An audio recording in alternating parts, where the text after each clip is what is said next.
കൃപ വേണമപ്പാ, കൃപ വേണമപ്പാ, കൃപ വേണമപ്പാ നിൻ മക്കൾക്ക്. എൻ തോട്ടത്തിൽ പരിശുദ്ധനുണ്ട് നിശ്ചയമായും, തൻ കാലൊച്ച ഞാൻ കേൾക്കുന്നുണ്ടൻ കാതുകളില. തൻ സൗരഭ്യം പരത്തുന്നുണ്ടീ അന്തരീക്ഷത്തിൽ, തൻ സൗന്ദര്യം ഞാൻ ദർശിക്കുമെൻ കണ്ണുകളാലേ. കൃപയുടെ ഉറവിടമേ, കൃപയുടെ ഉടയവനേ, കൃപ വേണമപ്പാ, കൃപ വേണമപ്പാ, കൃപ വേണമപ്പാ നിൻ മക്കൾക്ക്.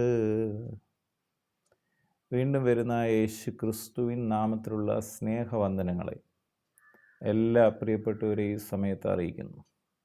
പുറപ്പാട് പുസ്തകം 33-ാം അധ്യായം 14-15 വാക്യങ്ങൾ. എൻ്റെ സാന്നിധ്യം നിന്നോട് കൂടെ പോരും, ഞാൻ നിനക്ക് സ്വസ്ഥത നൽകും എന്ന് അരുളി ചെയ്തു. അവനോട്, തിരുസാന്നിധ്യം എന്നോടുകൂടെ പോരുന്നില്ല എങ്കിൽ ഞങ്ങളെ ഇവിടെ നിന്ന് പുറപ്പെടുവിക്കരുതേ. ദൈവത്തിൻ്റെ സാന്നിധ്യം ഇല്ലാതെ ഈ ഭൂമിയിൽ ജീവിക്കുന്ന ഒരു വിശ്വാസിയെ സംബന്ധിച്ചോളം ആ ജീവിതം ഏറ്റവും ക്ലേശകരമാണ്.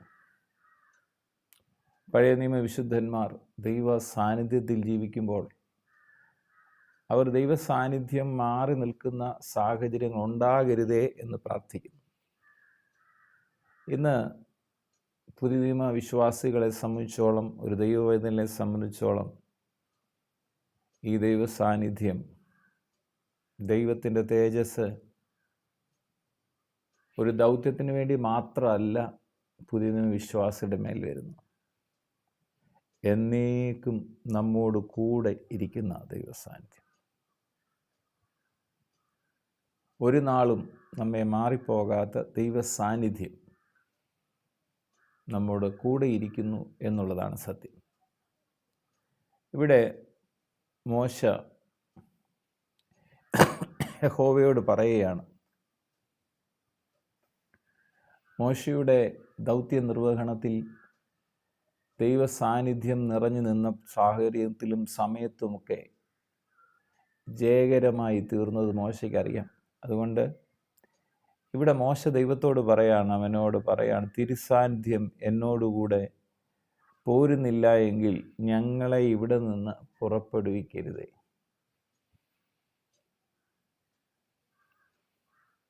തിരുസാന്നിധ്യം, ദൈവത്തിൻ്റെ സാന്നിധ്യം.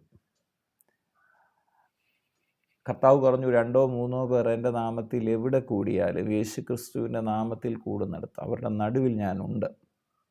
അതാണ് വാസ്തവമായ ദൈവ സാന്നിധ്യം, ദൈവം കൂടെ ഇരിക്കുന്ന അവസ്ഥ.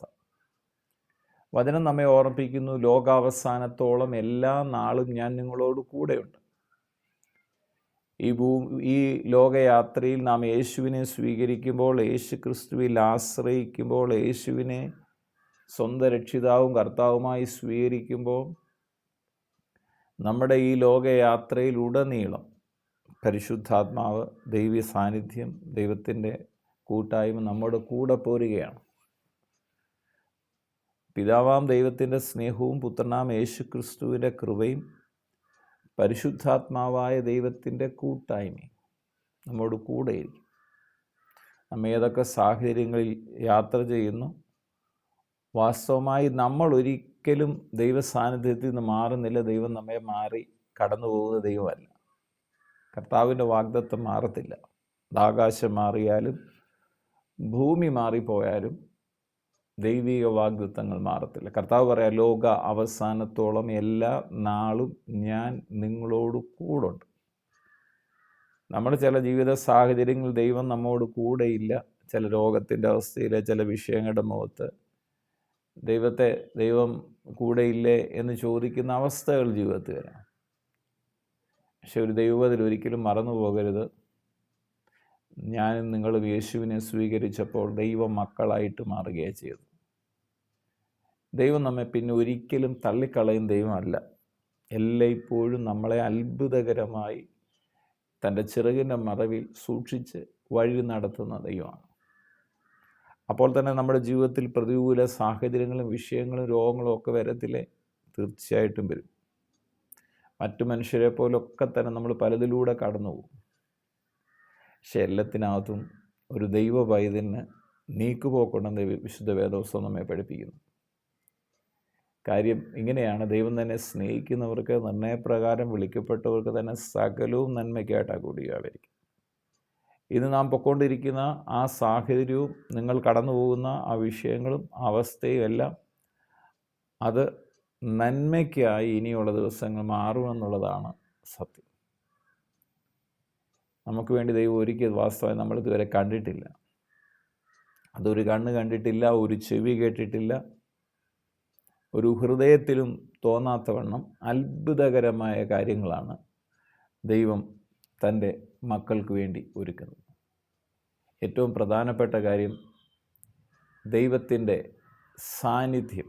നാം യേശുവിനെ സ്വീകരിച്ചപ്പോൾ ഞാൻ നിങ്ങളൊരു മതം മാറി വേറൊരു മതത്തിൽ ചേർന്നതല്ല, പകരം ദൈവത്തിൻ്റെ മക്കളായി മാറി, അവകാശികളായി മാറി, നാം ദൈവത്തിൻ്റെ മന്ദിരങ്ങളായി മാറി, ദൈവ സാന്നിധ്യം നിറഞ്ഞ ഒരു ജീവിതം നയിക്കുന്ന വ്യക്തികളായി മാറി.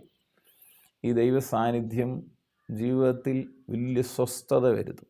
സാഹചര്യങ്ങൾ എത്ര പ്രതികൂലമായാലും വിഷയങ്ങൾ എന്തൊക്കെ ആയിരുന്നാലും ഒരു ദൈവ സാന്നിധ്യത്തിൽ ജീവിക്കുമെന്ന് ഉറപ്പുള്ള ഒരു വ്യക്തിയെ സംബന്ധിച്ചോളം അവൻ്റെ ജീവിതത്തിൽ വലിയ സ്വസ്ഥതയുണ്ടാവും. കാറ്റും കോളും നിറഞ്ഞ ജീവിത സാഹചര്യങ്ങളിലും അതിനെ സന്തോഷത്തോടെ നേരിടാൻ ആ വ്യക്തിക്ക് കഴിയും. അതിന് ഇവിടെ വചനം അങ്ങനെയാണ് പറയുന്നത്, എൻ്റെ സാന്നിധ്യം നിന്നോടുകൂടെ പോരും, ഞാൻ നിനക്ക് വലിയ സ്വസ്ഥത നൽകും എന്നറിയി ചെയ്തു.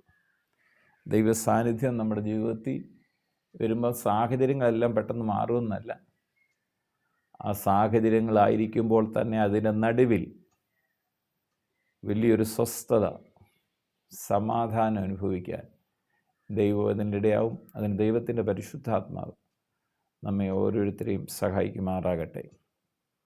പിതാവെ, പ്രാർത്ഥിക്കുന്നു യേശു ക്രിസ്തുവിൻ നാമത്തിൽ നീ വചനം കേൾക്കുന്ന എല്ലാ കർത്താവിൻ്റെ മക്കൾക്കായി സ്തോത്രം ചെയ്യുന്നു.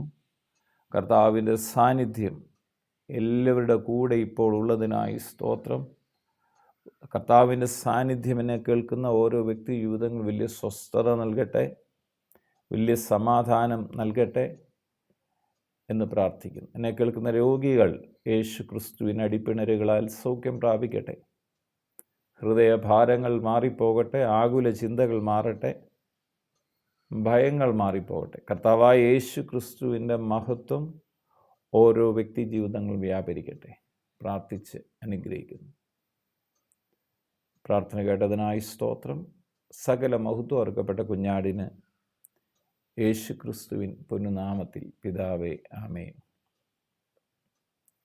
കൃപ വേണമപ്പാ, കൃപ വേണമപ്പാ, കൃപ വേണമപ്പാ നിൻ മക്കൾക്ക്. എൻ തോട്ടത്തിൽ പരിശുദ്ധനുണ്ട് നിശ്ചയമായും, തൻ കാലൊച്ച ഞാൻ കേൾക്കുന്നുണ്ടൻ കാതുകളില, തൻ സൗരഭ്യം പരത്തുന്നുണ്ട് ഈ അന്തരീക്ഷത്തിൽ, തൻ സൗന്ദര്യം ഞാൻ ദർശിക്കുമെൻ കണ്ണുകളാലേ.